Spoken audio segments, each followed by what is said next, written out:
모든 것이 은혜입니다. 귀한 찬양해 주신 앙상블 감사드립니다. 오늘은 3.1절 104주년 기념 주일입니다.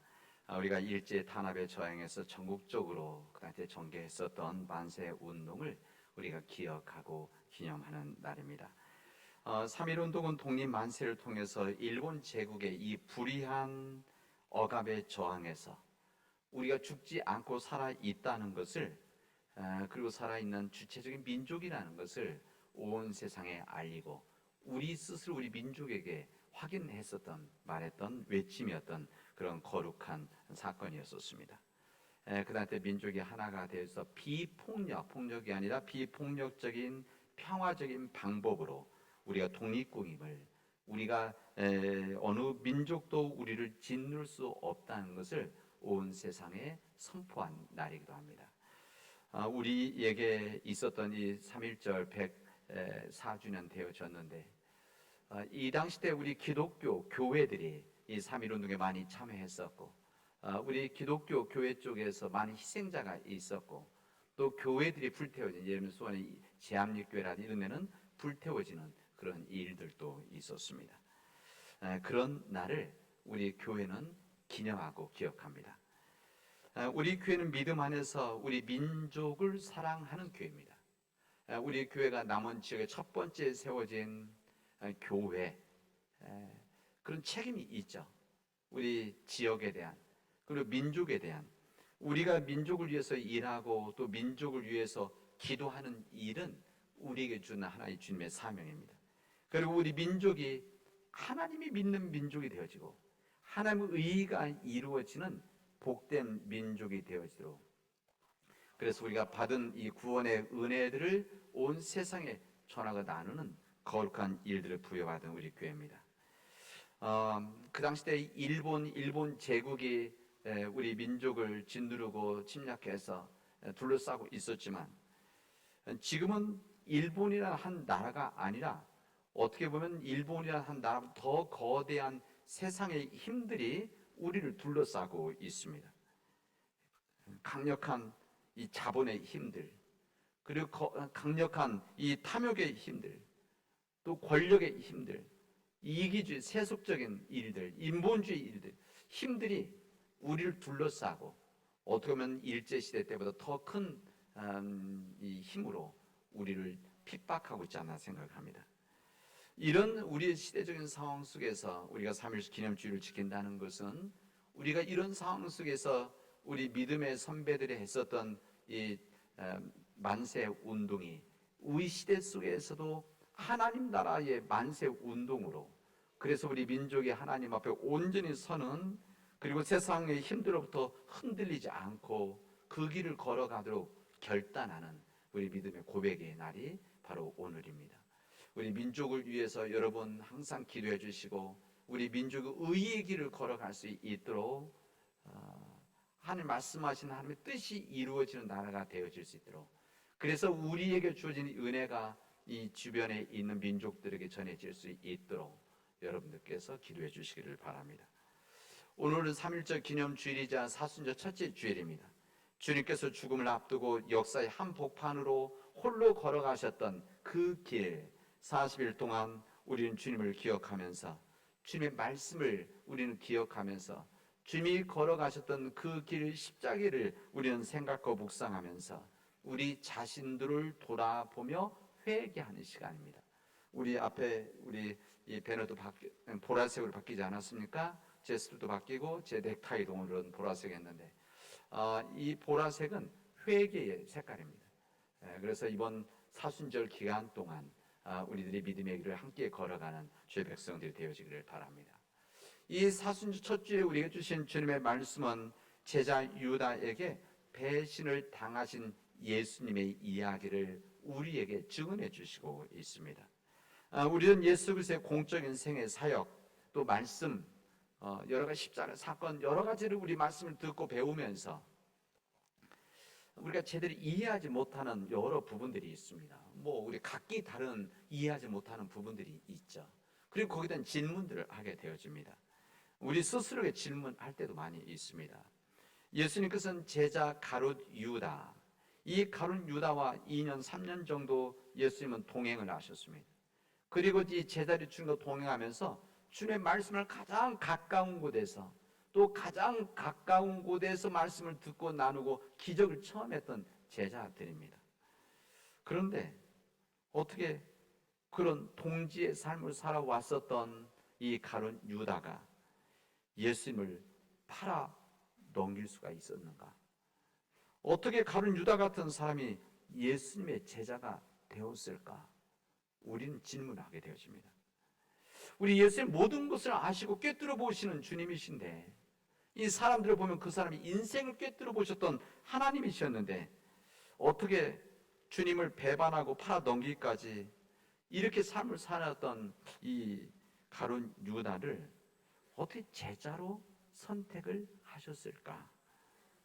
유다가 그런 인간인 줄 모르고 주님이 선택하셨는가? 아니면 알고도 그렇게 선택하셨을까? 요즘 사회말로 하면 인사정책이라고 하지 않습니까? 어떻게 보면은 예수님 제자를 뽑는 인사정책에 있어서 혹시 실패작은 아닌가? 이런 질문을 하게 되어집니다. 여러분도 하지만 저도 마찬가지입니다. 그러나 성경에서는 그 대답이 쉽지는 않습니다. 우리 예수님께서 제자들을 선택하실 때 우리 성경에 보면 밤새 기도하시고 내려오셔서 제자들을 선택하시다고 하셨습니다. 이때 선택했던 사람이 12명이고 이 가룟 유다도 거기에 포함되어져 있었습니다. 다시 말해서 가룟 유다는 예수님의 기도의 응답 대상이었고 마음에 든 대상 중에 한 명이었다, 그런 이야기입니다. 근데 어떻게 3년이 지나고 나서 예수님을 배반할 수 있었는가? 예수님께서 제자 선택에서 실수를 하신 것은 아닌가? 이런 질문을 할 수 있습니다. 당연합니다. 여기에 대해서 그 이후에 지금도 마찬가지로 그 누구도 예수님 유다 선택 자체를 두고 예수님 무능하시다, 무능과 소치했다 이렇게 이야기하지는 않습니다. 예수님의 사전 인지 능력이 부족했던가? 사실 그렇게 이야기하지도 않습니다. 예수님은 한치도 허튼 일을 행하실 리가 없는데, 한치 허튼 일을 하지 않는 그 예수님의 선택이 있었다고 한다면 저는 그렇게 생각합니다. 그리고 저는 믿습니다. 주님의 뜻이 있으시겠지, 저는 그렇게 생각합니다. 이 땅의 사연 동안 그 대답을 듣지 못할 수도 있습니다. 언젠간 주님께서 하나님 나라에서 알려주시겠죠. 그러나 저는 이 말씀이 우리 자신들을 비춰주고 이 말씀을 통해서 우리가 다시 한번 믿음의 삶을 깨닫게 하는 귀한 도전이 이 안에 들어있음을 저는 믿고 있습니다. 예수님이 선택하신 이 제자 가룟 유다, 그는 누구인가? 그는 돈, 다시 말해 물질 사랑에 빠져 있었던 한 사람입니다. 평소에 그는 돈과 재력에 밝아서 예수님 공동체의 재정을 맡았던 사람입니다. 예수님이 제자들 가운데 재정을 맡긴다는 것은 그만큼 주님이 신뢰를 하고 그만큼 이거 할 수 있는 능력이 있는 사람이다, 이것을 알려주는 거 아니겠습니까? 그런 모든 물질들을 돈으로 이렇게 바꿀 수 있는 재리에 밝은 것이죠. 예리한 판단력을 가진 사람이 있었습니다. 여러분, 나사로가 무덤에서 주님의 말씀을 듣고 나왔을 때 그때 그것을 나사로 가정에서 축하 만찬을 식사를 하지 않습니까? 그때 동생 마리아가 예수님의 발에 쏟았던 옷값 향유 부었을 때 그 즉석에서 이런 이야기입니다. 300데나리온어치의 이 향유를, 그만큼 이게 빠른 거죠. 재리에 밝은 것이죠. 어떻게 그럴 수가 있느냐? 따뜻해집니다. 그리고 이것을 팔아서 300데나리온이라면 가난한 자들에게 나눠주면 얼마나 좋았겠느냐, 이런 이야기까지 합니다. 결정적인 것은 그가 스스로 예수를 스승했던 예수님을 은 30냥의 로마 군인에게 팔아넘긴 거 아닙니까? 그 정도로 그는 물질에 대한, 돈에 대한 집중력이 있었고 어떻게 보면 그게 더 우선이었습니다. 그러하였기 때문에 믿음과 구원의 주님이 되시는 예수님이 곁에 있었는데도 불구하고 그런 물질적인 관심사가, 인간의 세속적인 육적인 관심사 더 강했기 때문에 예수님의 삶 속에 핵심이 들어가지 못했었습니다. 여러분, 예수님과 1년, 2년, 3년 아니 30년을 지난다고 하더라도 만약에 스스로 그 안에 예수 그리스도가 임재하지 못하면 그냥 주님과 함께 옆에서 살아가는 사람입니다. 교회 생활 30년, 40년, 50년 태어날 때부터 했다고 하더라도 만약에 우리가 세상적인 부분이 더 강하다고 안다면 예수님의 말씀과 예수님의 영성에 그 내면적인 가치가 들어가지 못하면 우리는 변함이 없이 그냥 살아가는 사람이 되어지는 겁니다. 좋은 머리가 있다고 해서, 좋은 지식이 있다고 해서, 좋은 판단력을 가지고 있다고 해서 변화되어지는 거 아닙니다. 더 그런 사람일수록 좋은 머리를 가진 사람, 좋은 지식을 가지고 좋은 판단력을 갖고 기득권을 가지고 있는 사람일수록 자기 자신이 강하기 때문에, 자기 자신이 할 수 있는 능력이 더 있다는 것을 알고 있기 때문에 오히려 주님 안에 들어가는 건 쉽지가 더 않습니다. 때로는 자기 이익과 물질적 욕망의 성곽이 훨씬 더 높기 때문에 그 너머에 있는 예수 그리스도의 은혜를, 하나님의 세상을 못 보는 것입니다. 이 가룟 유다가 물질적인 부분만 그랬느냐? 그런 주님의 말씀 앞에 온전히 받아들이질 않았습니다. 성경은 주님의 계속된 경고가 있었습니다. 주님이 5번이나 경고를 해주는데 어떻게 보면 사랑의 매죠. 사랑의 매 같은 경고를 5번이나 했는데도 불구하고 그는 주님의 말씀을 받아들이지를 않았습니다. 예수님께서 어느 한 사람에 대해서 5번을 경고하는 것은 성경에 거의 없습니다. 한두 번 이야기죠. 그런데 이 가룟 유다 이 제자에게만은 5번이나 이렇게 여러 차례 이야기를 하는데 그는 받아들이지 않습니다. 왜 예수님이 그러셨을까? 다른 사람들이 그렇게 강하게 하지 않았는데, 그것은 이 가룟 유다가 미워서 아니면 저주하기 위해서 경고했던 것이 아니었습니다. 그게 뭡니까? 도리어 그를 불쌍히 여기셔서 돌아와서 구원을 받을 수 있도록, 회개할 수 있도록 주님은 기회를 주시고 그를 배려해 주셨던 것입니다. 제자에 대한, 한 사람, 한 영혼에 대한 주님의 사랑이고 배려라고 할 수가 있습니다. 그런데 유다는 도무지 변화가 없었습니다. 더욱 완고해질 뿐이었습니다. 주님의 경고를 받아들이지 못하고 끝까지 자기 입장만을 고집하다가 역사에 돌이킬 수 없는 죄인으로 끝나게 되어집니다. 끝내는 자기 목숨을 내놓는 비참한 사람이 되어진 거 아니겠습니까? 예수님께서는 그래서 예수님 이렇게 지적을 하십니다. 차라리 나지 아니하였더라면 좋았을 텐데. 이 정도 이야기를 듣게 되어집니다. 이 가룟 유다인 스승이셨던 예수님을 배반을 하신 겁니다. 배반한 것이 배반. 사실 복음서에 이 가룟 유다만 배반했느냐? 오늘 공고한 사람이라고 그랬는데 이 공고한 우리 예수님의 모습을 그대로 여기서 느끼게 되죠. 왜 그런가 하면 이 가룟 유다만 예수님 배반으로 팔아 넘긴 것이 아니라 이 제자들 가운데 주님을 배반한 사람들이 있었습니다. 예수님 죽기까지 따르겠다고 자기도 끝까지 사랑하겠다고 장담한 베드로도 끝내는 배반을 했습니다. 마지막에는 3번이나 예수님을 모른 체 않은 그런 죄를 저지르게 되었습니다. 베드로만이 아니라 다른 제자들도 큰 차이 없었습니다. 왜 그런가 하면 주님께서 십자가에 달리실 때, 고난을 당하실 때 그들은 다 도망했었기 때문에 그렇습니다. 이 제자들은 갈릴리에서 이제 예루살렘에 올라가다가 서로 다툰 이야기가 우리 사순절 기간의 말씀으로 우리에게 증언되어집니다. 그들은 무엇 때문에 다투었는가? 우리 본문에 보면 그들은 서로 누가 더 잘났는가? 그겁니다. 누가 높은 자리에 앉을 것인가? 누가 최고가 될 것인가? 어떻게 보면 주님의 왕이 이스라엘에 가서 이스라엘 왕이 되시면 그 오른쪽에 왼쪽에 좌중 우의정 같이 누가 그 옆에 앉을 것인가? 이거 갖고 싸웠습니다. 특별히 자기 아들을 예수님 좌에 앉게 해달라고 부탁하는 부모의 청탁도 있었습니다.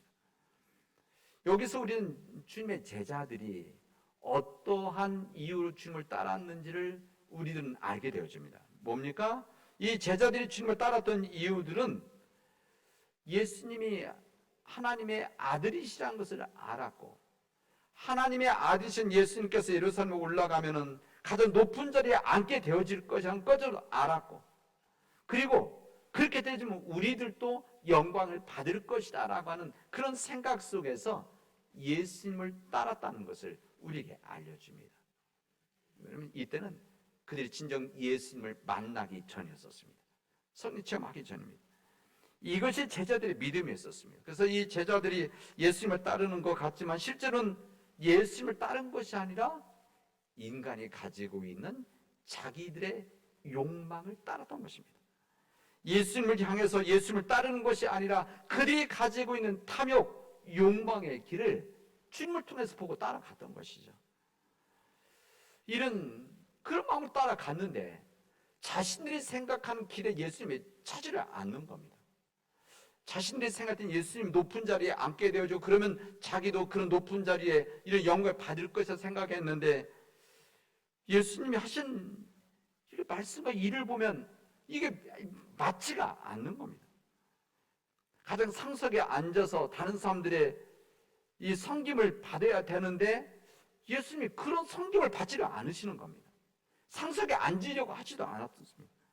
오히려 앉기는커녕 종처럼 시중을 들겠다고 하는 그런 마음이었고 그런 자세였었습니다.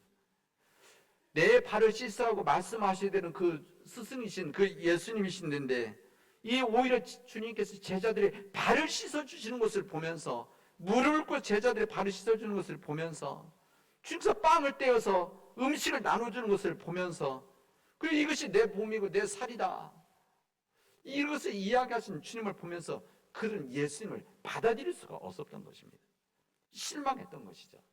그래서 제자들이 생각하지 않았겠습니까? 아, 내가 이런 분을 따라가도 되겠는가? 이분이 나의 탐욕을 채워줄 수 있을까? 나의 욕심을 채워줄 수가 있을까? 이거 출세할 수 없겠구나 생각을 하게 되어집니다. 그럼 어떻게 됩니까? 그들이 할 수 있는 방법은 떠나는 것이죠. 배에서 예수님 배에서 그냥 내리면 되는 겁니다. 그때 성경 뭐라고 되어져 있는가? 이때 요한복음은 유다에게 사탄이 들어갔다, 악한 영이 들어갔다라고 우리에게 증언해 주시고 있습니다. 예수님은 제자들에게 빌립보 가이사랴 지방에서 질문하죠. 화려한 로마 신전 앞에서 너희는 나를 누구라고 하느냐 질문하십니다. 다시 말하면 그 얘기는 이 세상적인 방법을 통해서 로마 신전 황제의 길을 걸어갈 것을 선택할 것이냐 아니면 주님의 십자가를 선택할 것이냐 너희들은 나를 누구라고 생각하느냐 질문하십니다. 그때 베드로가 대표로 선생님은 그리스도이십니다 대답을 합니다. 근데 주님의 칭찬을 받게 되죠. 그때 주님께서 어떻게 하십니까? 그 다음 예수님의 말씀은 이제 내가 예루살렘에 올라가서 붙잡혀서 종교치도 붙잡혀서 내가 고난을 받고 시련을 당할 것이고 십자가를 짊어지게 되어질 것이다. 그리고 십자가에서 죽을 것이고 그리고 사흘에 부활할 것이다 말씀하십니다. 제자들은 이것을 받아들일 수가 없었습니다. 아니 예루살렘에 올라와서 왕이 되시는 분이 십자가에서 죽는다, 그것도 무력하게 강력한 군대의 힘을 쓸 수도 있는 주님이 그냥 무력하게 돌아가신다, 십자가에서 돌아가신다, 받아들일 수가 없습니다. 그래서 어떻게 합니까? 베드로가 주님의 멱살을 붙잡고 흔들면서 이야기, 성경에 보면 항의했다고 하는데 사실 항의한 것이 아니라 꾸짖었단 말이에요. 원래 표현은 꾸짖다. 스승인 예수님 멱살을 붙잡고 흔들면서 꾸짖은 것이 어떻게 감히 이럴 수가 있습니까? 내 인생 책임질 수 있습니까? 그 말은 아니죠. 아마 그런 이야기 했었을 것입니다. 그때 주님께서 사탄아 내 뒤로 물러나라 말씀하십니다. 이것이 오늘의 말씀입니다. 오늘 저는 이 말씀을 통해서 우리에게 주님께서 주신 말씀, 왜 이 말씀을 해주실까? 이 말씀은 우리 안에, 내 안에 유다와 같은 모습이 담겨져 있다는 겁니다. 우리는 유다와 같은 때로는 인간적인 욕심, 욕망, 탐욕 속에서 우리가 혹시 주님을 따르는 것이 아닌가? 이것을 우리로 한번 다시 한번 돌아보아라. 사순절 첫 주간에 우리 말씀하십니다. 우리 가정도 마찬가지고 우리 교회도 마찬가지입니다. 우리 교회 혹시 유다 같은 마음으로 우리 교회가 걸어가는 것은 아닌지 이때 한번 서서 멈추어 서서 주님 앞에 회개해라. 스스로 돌아보아라. 그리고 혹시 돌아보아서 이 부분이 바르지 못한 길이었다면 돌아서라. 이게 회개죠. 돌이켜서 바꾸는 것. 이것을 우리에게 말씀하시고 있습니다. 주님께서는 이 가룟 유다에게 여러 말씀을 하셨지만 말씀 받아들이지 않았습니다. 주님의 사랑의 메시지가 경고로 주어졌지만 그는 끝내 받아들이지 않았기 때문에 비참한 삶으로 마무리를 하게 되어집니다. 주님은 지금 우리에게도 말씀하고 계십니다. 성경 말씀을 통해서, 설교를 통해서, 영감을 통해서 우리에게 주님의 길을 걸어가라. 주님 말씀대로 살아가야 된다. 복음의 길을 걸어가야 된다. 세상 사람들은 넓은 문과 넓은 길을 걸어가지만 너희들은 좁은 문을 통해서 좋은 길을 걸어가는, 자기를 부인한 십자가를 지고 걸어가라. 그래야만 너에게 은혜와 구원이 있는 것이고 세상이 희망이 있는 것이다. 이렇게 우리에게 말씀하십니다. 사도 바울은 우리에게 나는 공고한 사람입니다. 나는 비참한 사람입니다. 내 안에 또 다른 법이 있어서 나를 이 악한 영이 지배하고 있습니다. 이렇게 고백합니다. 이 사도 이 바울은 신앙도 가장 위대한 뛰어났던 주님의 제자 아닙니까? 그럼에도 불구하고 인간에게 가지고 있는 인간의 욕망, 인간의 죄는 이것은 우리가 죽을 때까지 해결할 수 없는 부분이다. 오직 하나님이 계셔야만, 하나님의 은혜가 있을 때만 해결되어질 수 있다는 것을 우리에게 고백해 주시고 있습니다. 우리도 마찬가지입니다. 우리도 공고한 사람이고 비참한 사람이고 우리가 인간의 길, 세상의 욕망의 길을 따른다고 한다면 우리도 어쩔 수 없이 공고한 사람입니다. 그러나 주님께서 함께 하시고 주님을 앙망하는 자들, 주님을 사랑 신뢰하는 자들에게 주신 그 은혜 안에서 우리는 우리 삶 속에서 있는 한순간순간이 이 긴장과 또한 깨어 있음이 있을 때만이 이 믿음의 길을 온전히 걸어갈 수 있다는 것을 우리에게 알려주십니다. 하나님의 은혜 안에서 온전히 주님을 의지하고 신뢰함으로 이 사순절기 동안 믿음의 길을 온전히 걸어가는, 그리고 우리 스스로 우리 자신 돌아보고 우리 가정을 믿음의 빛으로 돌아보고 우리 가정, 우리 교회를 돌아보아서 우리가 주님의 온전한 길을 찾아나가는, 따라가는 우리 귀한 믿음의 백성들이 되어지기를 주님의 이름으로 축원하겠습니다. 기도합시다. 은혜가 풍성하신 하나님 감사합니다. 하나님께서 귀한 은혜 주셔서 우리로 하여금 의의 길을 걸어가게 하시고 세상의 길이 아니라 주님의 그 십자가의 길을 걸어갈 수 있도록 인도하여 주시옵소서. 하나님, 우리 힘으로 감당할 수 없사오니 우리는 비참한 인간, 공고한 우리 사람들, 죽음에서 건져낼 수 없는 우리들이지만 주님께서 함께 하시고 우리를 인도하시면 우리는 주님의 은혜 가운데 살아갈 수 있는 하나의 백성임을 깨닫게 하여 주시옵소서. 예수님의 이름으로 기도합니다. 아멘.